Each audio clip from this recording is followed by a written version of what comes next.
Hola amigos y enemigos, bienvenidos a este nuevo vídeo sobre pensamiento crítico. Hoy estoy un poco afónico, para variar, porque tengo esta afición de ir a los campos de fútbol los domingos, los sábados, cuando haga falta. Y ahí me desahogo, porque me gusta animar a mi equipo, aunque yo no tengo equipo. Digo, mi equipo es para animar a alguien, ¿no? Y bueno, el que juega en casa, ¿no? Me da exactamente lo mismo, ¿no? Pero yo me gusta fundirme con la masa en los estadios de fútbol, más en los de fútbol que en los de baloncesto, aunque también iría a los de baloncesto si hubiera 80.000 personas, ¿no? Gritando al unísono en favor de su equipo. Dicen de su equipo como si fuera su propiedad, como si fuera suyo, y así se hacen esa ilusión. Y la verdad es que yo, cuando estoy en los campos de fútbol, no en los campos juegan los futbolistas, no, no el público, yo estoy en la grada.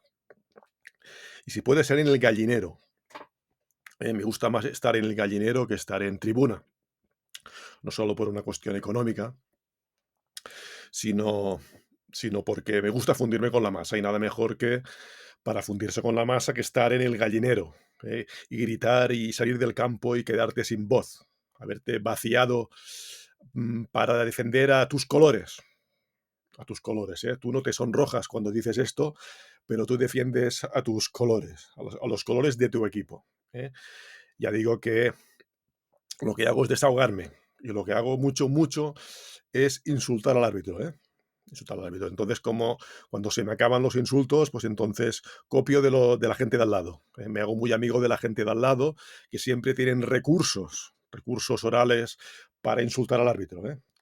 Y yo me pregunto si el árbitro nos oye, porque estamos allá arriba del todo, pero da igual, da igual. En realidad estamos desahogándonos. Nos estamos desahogando para animar a nuestro equipo, ¿eh? Y así nos sentimos parte de algo importante, ¿eh? Básicamente parte de unos colores, ¿no? Y de una gente que va en calzoncillos y con calcetines largos y que meten una pelota dentro de una red, dentro de una red. A veces estoy tan ocupado gritando, insultando al árbitro, insultando al equipo rival, que a veces me confundo e insulto hasta a mis propios jugadores. Y digo mis propios como si fueran míos, ¿eh? Porque yo, cuando estoy en el estadio, siento que los jugadores son míos, son míos. Me siento parte de esos colores, de ese club y de esa historia y de toda esa narrativa épica que me cuentan, ¿eh? Entonces me lo creo todo. Y cuando llego a casa escucho la radio para revisar los resultados de la jornada, imprescindible, y para ver los comentarios de de los periodistas deportivos acerca de la jornada. No me pierdo ni un segundo de sus declaraciones, de los futbolistas, de los comentarios de los periodistas.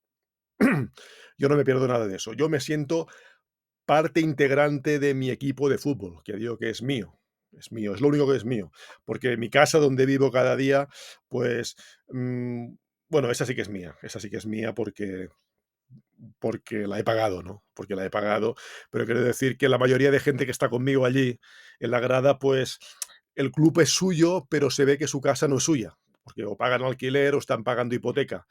Y aunque digan que la casa es suya, no, es del banco. Hasta que no acaben de pagar la hipoteca, pues la casa no va a ser suya, va a ser del banco. Pero ellos dicen que la casa es suya, ¿eh?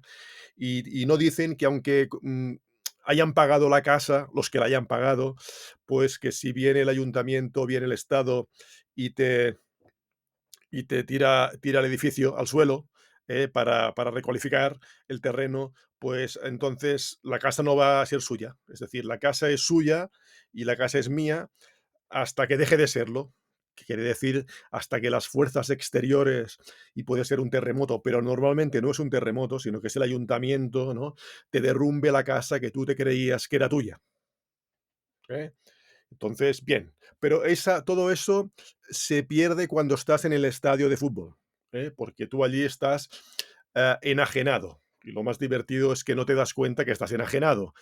Yo sí que me doy cuenta, ¿eh? Me doy cuenta a ratitos, pero pronto, digamos, hago ver que no me doy cuenta. Me doy cuenta y vuelvo a esa tan placentera alienación que desgasta mi voz e impide que yo ahora haga los vídeos en condiciones orales, vocales, adecuadas. Pero he pensado en esta ocasión que estaba bien que yo no mostrara mi mejor versión ah, vocal, precisamente hablando de este tema, ¿no? Del tema de vociferar en los estadios de fútbol y su enorme utilidad. Porque cuando tú sales de allí, sales relajado, como si salieras, no sé, de la sauna o de un baño turco o de cualquier otra cosa que se me ocurre y que ahora no voy a decir porque me censurarían. ¿Eh? Entonces tú en el campo de fútbol te desahogas, ¿eh? Y te sientes parte de un todo, de un todo. Es decir, el campo de fútbol, el estadio, insisto, no el campo, ¿eh?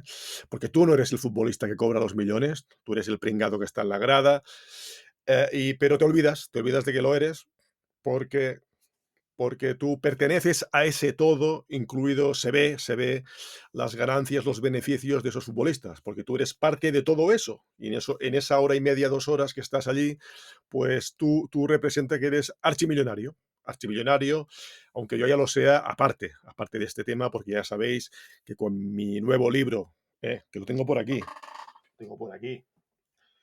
Notas afinadas, este libro de aforismos que podéis comprar ya en Amazon en tapa blanda, en tapa dura y en ebook.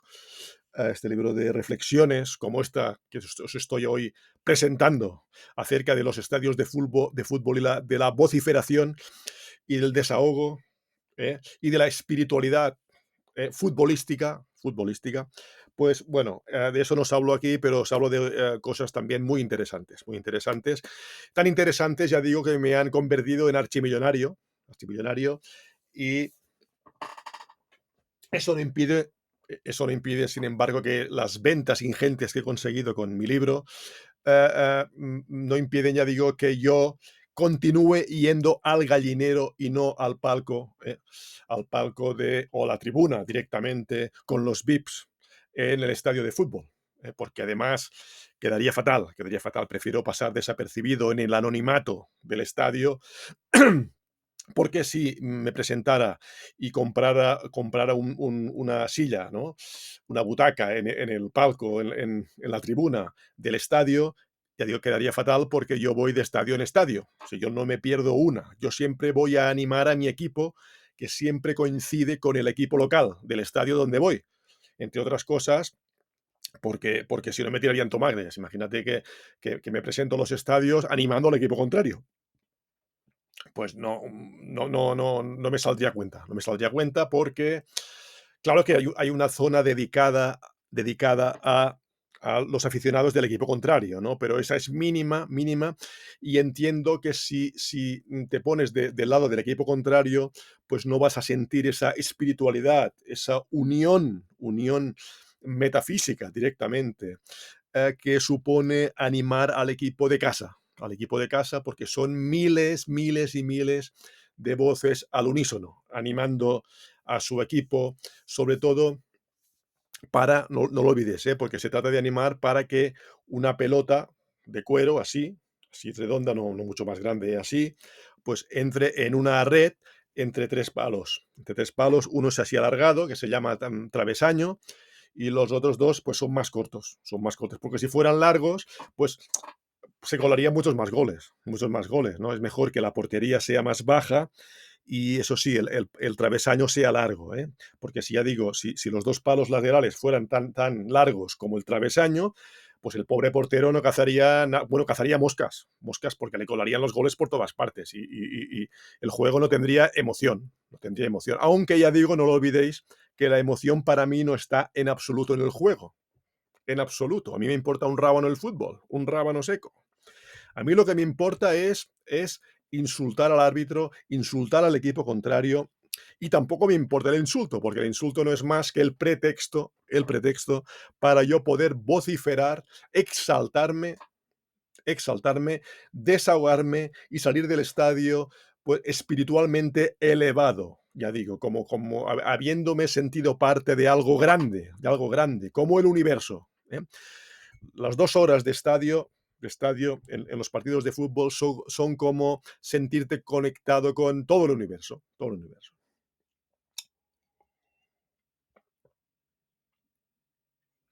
Bien, todo esto es para deciros que Es muy importante seguir el fútbol, jugar a la quiniela, a jugar a la lotería, comprar lotería de Navidad, apostar a los caballos, según la afición que tengáis. En Francia, por ejemplo, se juega mucho a los caballos, no se apuesta mucho. Bebed mucho alcohol, drogaros mucho. Eso es muy importante para que todo siga igual, para que todo siga igual. Sobre todo vuestra vida, vuestra vida. Sobre todo no cambiéis vuestras rutinas, las rutinas de siempre, porque dicen: "Las drogas son malas, y el alcohol es malo, el fútbol enajena". Hombre, claro, claro que enajenan las drogas y el fútbol, por supuesto, pero es que eso es bueno, eso es bueno. Imagínate si no hubiera fútbol, pues, ¿qué habrí y se quejan de los suicidios? Pues habría mucho más suicidios. Gracias al fútbol hay menos suicidios, poca broma. La gente allí se desahoga. La gente se desahoga. Y con las drogas la gente se desahoga, y si no se desahoga, pues se mata directamente. Claro, pero si te matas ya no sufres. Es evidente. Aquí lo que no se puede aguantar es el sufrimiento social. Entonces, yo pienso que esta sociedad funciona muy bien porque hay un perfecto equilibrio y el fútbol lo demuestra, y el alcohol y las drogas lo demuestran, hay un perfecto equilibrio entre entre injusticia y enajenación, entre explotación y enajenación. Si no hubiera enajenación, no habría explotación, y viceversa, por supuesto. Y como siempre va a haber explotación, porque siempre va a haber uno que quiere más que el otro y que se cree más listo que el otro y que quiere vivir a costa del otro, eso va a existir siempre, siempre como una constante matemática, ¿eh? Pues entonces, la compensación a esto, ¿qué puede ser sino la enajenación? ¿Y qué mejor enajenación, insisto, eh, que el fútbol, que las drogas, que el alcohol es otra droga, evidentemente, y que todo esto que enajena y animaliza al ser humano, porque la única forma de resistir como humanos es deshumanizándonos. Justamente esa es la paradoja, es lo que demuestra el ser humano, hasta el momento, vamos. Y como no se ve nada bueno al horizonte, pues resulta que lo bueno es lo que tenemos, que es, ya digo, esta compensación entre la neurosis de la codicia y de la explotación, ¿eh? Por parte de unos a costa de otros. Y esos otros, pues necesitan, digamos, dar el callo. Es decir, seguir siendo explotados por los otros. ¿Y cómo van a seguir siendo explotados? ¿Cómo podrían seguir siendo explotados si no fuera por esa válvula de escape que es el fútbol, que es el sexo, que son las drogas? Entonces los explotadores no podrían explotar a esa gente, porque entonces esa gente se daría cuenta del rollo, y no podrían explotarlos. Y habrían todavía más guerras de las que hay. Porque fijaros que las guerras que hay normalmente son entre el bando de los explotadores, no entre el bando de los explotados, que esos son sumisos. Esos son sumisos hoy en día, hasta que efectivamente no tienen ni nada para comer, y entonces sí, como ocurrió en la Revolución Francesa, que esos se rebotan contra esos otros. Es decir, el explotado contra el explotador, contra la monarquía en concreto en el siglo XVIII, eso mismo, en la Revolución Francesa. Entonces sí, o muchas revueltas de campesinos, claro, cuando ya pasas tanta hambre, pero es que eso es un problema del explotador, no es un problema del explotado, porque el explotador tiene que dar aire, oxígeno, en una pajita muy pequeña, para que el explotado siga sin quejarse y por lo tanto enajenándose, y sin en definitiva rebotarse al explotador. Es un tema de pura física, de puros equilibrios, evidentemente, ¿eh? Cuando hay guerras es porque entre los explotadores, se las hacen las guerras. Es lo que ocurre ahora mismo, lo que llamamos una guerra comercial entre Occidente o Estados Unidos, más concretamente, con la China, sin ir más lejos, ¿no? Pues ya lo vemos claro. O es una guerra comercial o una guerra directamente bélica, pero en cualquier caso es violencia, es agresividad, es estupidez, es absurdez. Ya digo, normalmente las guerras se las hacen entre los explotadores, y luego están allí trabajando para ellos los explotados, allí en silencio, o cuando no están en silencio es porque están en el estadio de fútbol, gritando, vociferando, que allí es el único sitio donde vociferan. Y algunos de esos energúmenos vociferan en su casa con sus mujeres, se desahogan con sus mujeres, porque como no son nadie, Y cuando no se desahogan a veces es porque están afónicos y no les queda voz y no pueden vociferar a la mujer y entonces la mujer les vocifera a ellos. Que la mujer tiene mucha más voz porque no va a los estadios de fútbol. Normalmente, evidentemente, porque hay excepciones como todo, ¿eh? Como todo. No hay que generalizar, ¿eh? Porque si no te tiran tomates, ¿eh? Y hay guerra, ¿eh? Y hay guerra para todo. Entonces, hay un perfecto equilibrio, y acabo, entre explotador y explotado. Por eso existen, es la dicotomía. Y el explotado ama ser explotado, porque si no fuera explotado, iría con menos gusto al estadio de fútbol, efectivamente, ¿eh? Y el explotador, pues le encanta explotar, porque tiene esa neura de la codicia y de creerse Dios, como si nunca tuviera que morir, y sin darse cuenta de que va a morir igual que el explotado, que su explotado, ¿eh? El del gallinero, ¿eh? Aunque también es verdad que el explotado del gallinero tampoco se entera mucho de que, ni de que está enajenado, ni de que va a morir, ni de que va a morir, ¿eh? Incluso no se da cuenta de que tampoco va a morir su explotador. Se piensa que su explotador es Dios y en el fondo lo venera, y porque aspira, el explotador aspira en sueños a ser como su explotador, ¿eh? Y entonces ya digo, el resultado final es un equilibrio perfecto, por lo tanto no entiendo cómo la gente se queja de esta sociedad, cuando en realidad no solo va como tiene que ir, como es evidente, porque todo es causa-efecto, pero eso es como no decir nada, ¿no? No decir nada, porque que sea causa-efecto no quiere decir que sea bueno, pero es que para mí es bueno.